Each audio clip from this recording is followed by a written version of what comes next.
Hey, what's going on everyone? Welcome back to another Rocket League video, and in this lesson we're going to be learning how to move the ball while solo queuing in ranked. I know it doesn't sound like those two go hand in hand, but learning when to pass the ball and when to make the decision to instead solo play the ball is a crucial skill if you want to see consistent success in solo queue in spite of the randomness of your teammates. We'll talk about how to identify space, and then from there, how to actually make the decision between a pass and a solo play. Alrighty, so for our warm-up, we are going to be doing 5 to 10 minutes of free play. We will talk about solo playing and the concept of playing the ball back to yourself briefly later in the video, so here's a great chance for us to warm up that skill by spending the duration of our free play training following up our touches as quickly as possible. We want to work on hitting the ball in ways that makes your follow-up touch easier and quicker, because eventually you will be doing this to play the ball around a defender. So guys, the first thing I want to talk about is how to identify open space. This is crucial in knowing whether a pass is even possible to a teammate, and will also give you the information you need to determine whether you should actually make that pass or if you should just solo play and try to keep control of the ball. The way I like to do this is with what I call the snapshot method, which basically means quickly glancing at a certain part of the field and taking a quick note of which direction each defender is facing. For example, if a defender is driving towards the area where I might want to pass to my teammate, for example, that part of the field is not considered open space because the defender is actively taking it away, because most likely he'll be able to break up the pass and get in the way. Alright guys, now we're going to be taking a look at a quick example of how to identify open space in any moment on the field, and I'm going to be using a drawing tool to help me out. You guys can just do this in your head if you're on PC or whatever. It's called Epic Pen if you want to check it out. Alright, so we can see that Kairos is on the ball here, and the first thing that we're going to do is we're going to take a little mental note of where the defenders are, so we can see that the whole package here is facing this way. D-Train over here is like, he's kind of facing this way, and I actually do not see their last player, so he's probably like in our half or something, unless he's tucked away behind there. So we can see that we have a 3-on-2 advantage, and we can see me over here. We can see my teammate over here in a lot of space. I mean, look how much space that is. And, you know, this is how you identify space, guys. Look, there's no defenders. If he hits the ball there, there's no defenders that are going to be able to get that. But what ends up actually happening here is the ball ends up being passed to me.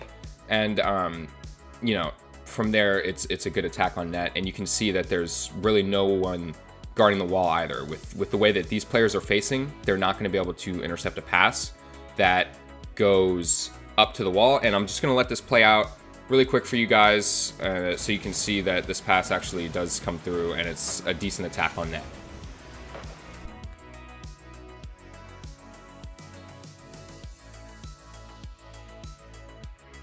Okay, now we're going to bring all of our learned knowledge on identifying open space to now learn whether we should pass the ball to a teammate / open space or if we should just solo play.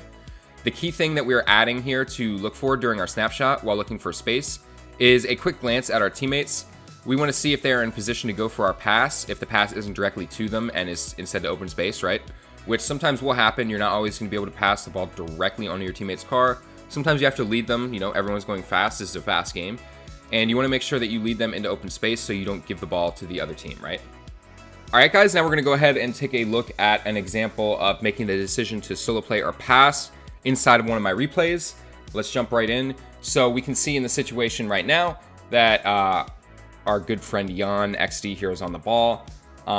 So quickly, what we're going to do is we're going to do what we did last step, right? We're going to illustrate where each defender is facing.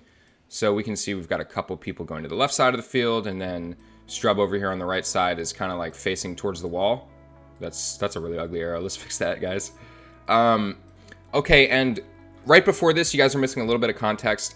Jan flicked his right stick camera, his free lit camera, and he knows that I'm on the right wall right now, right? So he knows I'm there, and he makes the decision to pass this to me, and we're going to talk about it. So we can see a lot of space on the wall right here. It's a little debatable whether it is technically open space because Strub is actually facing where Jan wants to pass it, right? And we talked about that. We said that if a defender is facing that direction, if they're going towards that direction, you know, they might be able to cut this off. So what happens here is Jan thinks that Strub is far enough away to where this pass will be successful. It'll go through, and he actually is right.